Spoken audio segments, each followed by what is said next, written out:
अप्रैल माह का तीसरा सप्ताह 21 अप्रैल से शुरू हो रहा है और ये सप्ताह सिंह राशि के लोगों के लिए कैसा होने वाला है। जय माता दी दोस्तों, आप सभी का स्वागत है हमारे YouTube चैनल अमृता एस्ट्रो में। और आज की इस वीडियो में मैं बात करने वाली हूँ 21 से 27 अप्रैल तक के सिंह राशि फल के बारे में। ये जो 7 दिन होंगे ये आपके लिए किस तरह के परिवर्तन आपके जीवन में लेकर आने वाले हैं, क्या ग्रह नक्षत्र हैं, क्या योग बनेंगे और उनका प्रभाव किस तरह से होगा, जानेंगे सब कुछ विस्तार से।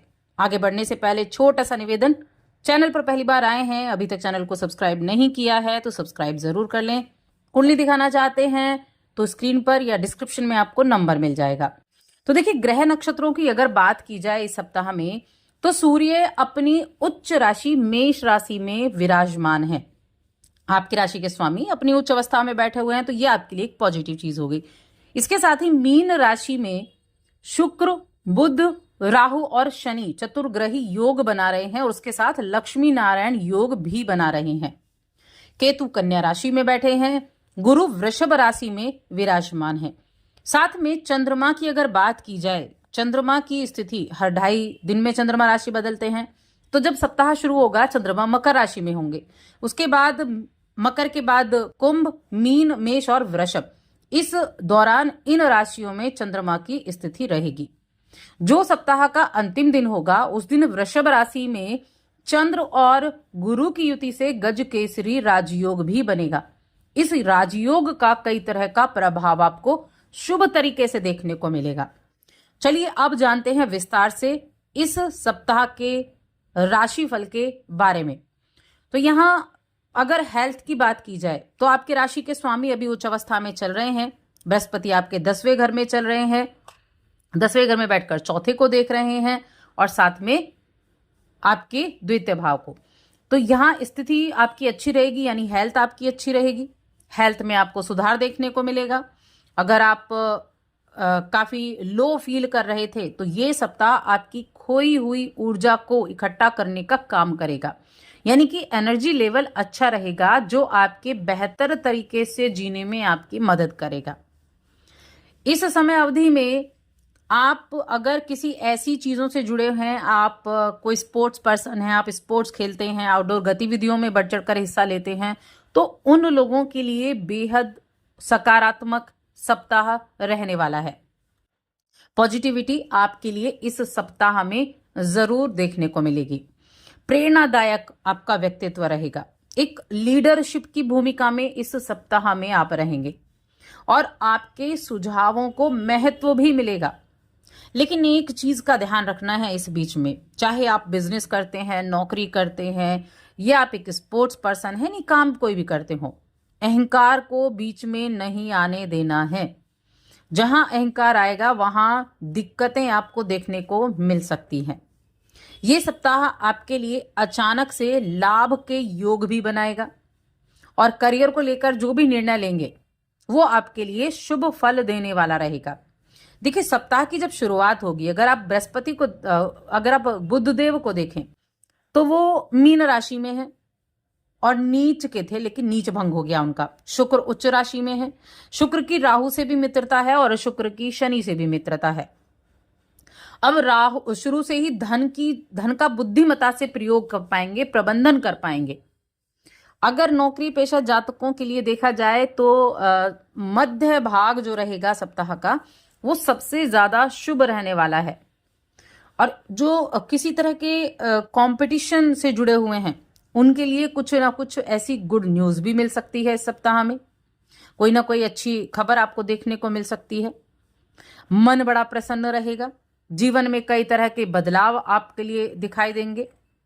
इस समय अवधि में जितना अधिक सूझबूझ से काम लेंगे इतना ही एक्स्ट्रा धन कमाने के योग बनेंगे। एक होता है जो आपका एक जो आपका काम है, बिजनेस है, दुकानदारी है, नौकरी है, उसके अलावा अतिरिक्त धन प्राप्ति के योग भी आपके लिए बनेंगे।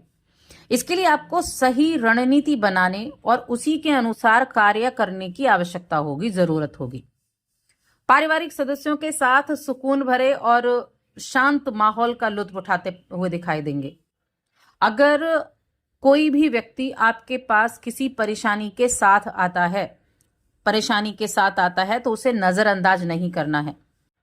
उसकी बातों को सुने, किसी ना किसी तरह से उसकी बातों को आप शांतिपूर्वक सुनकर उसको, कहते हैं ना कि उसको उसका जो चीजें हैं, जो नेगेटिव चीजें हैं, उनका समाधान जरूर करते हुए दिखाई दे। ये आपके लिए भी उतना ही अच्छा है और उस व्यक्ति के लिए भी उतना ही अच्छा है। इसलिए ध्यान रखें इस चीज का। इस सप्ताह आपके ऊपर कुछ जिम्मेदारियां जरूर आ सकती हैं, एक से ज्यादा जिम्मेदारियां आ सकती हैं, जिसके कारण आपके ऊपर काम का प्रेशर बढ़ सकता है। इससे आपके मानसिक तनाव में भी वृद्धि हो सकती है। तो काम का प्रेशर बढ़ेगा तो मेंटल टेंशन भी बढ़ जाएगी। एक चीज और याद रखनी है कि एक भी काम को समय पर पूरा करने में आपको ध्यान लगाना होगा, यानी जो भी कार्य आपने हाथ में ले रखे हैं उनको समय पर पूरा करना होगा, कल के लिए नहीं टालना है, वरना मन में असफलता का भाव जुड़ा रहेगा। तो ध्यान रखें थोड़ा सा। स्टूडेंट्स की बात करते हैं तो अगर आप किसी परीक्षा में बैठ रहे हैं, कोई कॉम्पिटिटिव एग्जाम आप दे रहे हैं, तो उनके लिए खुशखबरी है। और इस सप्ताह में पढ़ाई से अलग आप अपनी सुख सुविधाओं की पूर्ति करने के लिए भी थोड़ा ध्यान इधर उधर व्यतीत करते दिखाई देंगे। तो थोड़ा ध्यान रखें कि ऐसी चीज़ों पर ज़्यादा फोकस ना करें जो आपके समय की बर्बादी कर रहे हैं, वरना जब वक्त निकल जाएगा तब तक बहुत देर हो चुकी होगी। इस चीज़ का अच्छे से आपको ध्यान रखना है। अब बात करते हैं रिश्तों के मामले में। प्रेम जीवन हो गया, वैवाहिक जीवन हो गया, इनकी बात कर लेते हैं।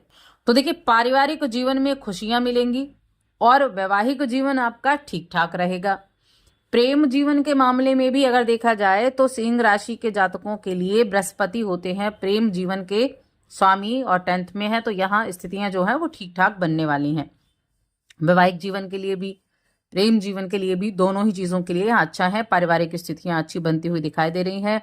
और आपके 12वें घर में मंगल विराजमान है। वाहन वगैरह थोड़ा सावधानी पूर्वक चलाएं। नीच अवस्था में बैठे हुए हैं, छठे घर को देख रहे हैं और साथ में ये आपके तीसरे घर को भी देख रहे हैं।